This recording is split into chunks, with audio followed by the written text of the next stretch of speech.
6টা জিনিস যদি মেনে চলতে পারেন মেন্টাল পিস আর ম্যাচিওরিটি দুটোই বাড়বে। 6 লজ অফ ম্যাচিওরিটি। 1. সবকিছু সবাইরে বলবেন না। আপনার গল্প সবার শুনতে ইচ্ছা করে না। এমনকি অনেকেই চায় আপনি ব্যর্থ হন, তাই নিজেকে ফিল্টার করতে শিখেন। 2. বন্ধু ঠিকভাবে বাছাই করুন। ভালো মানুষের সঙ্গে থাকলে নিজের মানসিকতা আপনা থেকেই উন্নতি হয়। বন্ধুরা আপনার ভবিষ্যৎ গড়ে, তাই বুদ্ধি খাটান। 3. কিছু আশা করবেন না, কিন্তু সবকিছুতে কৃতজ্ঞ থাকুন। ছোট জিনিসগুলোর জন্য কৃতজ্ঞতা প্রকাশ করতে শিখেন। এতে আপনি এক ধরনের শান্তি পাবেন, যা অন্য কিছুতে সম্ভব না। 4. সেরা চেষ্টা করুন আর প্রসেসে বিশ্বাস রাখুন। পরিশ্রম করলে ভাগ্য ভালো হবেই।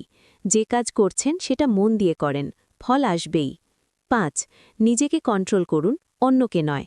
আপনি অন্যকে কন্ট্রোল করতে পারবেন না, কিন্তু নিজের ইমোশন আর আচরণ কন্ট্রোল করাটা সত্যিকারের শক্তি। 6. রিয়্যাক্ট কম করেন। আপনার রিয়াকশন যদি কেউ কন্ট্রোল করতে না পারে, তখন কেউ আপনাকে ম্যানিপুলেটও করতে পারবে না।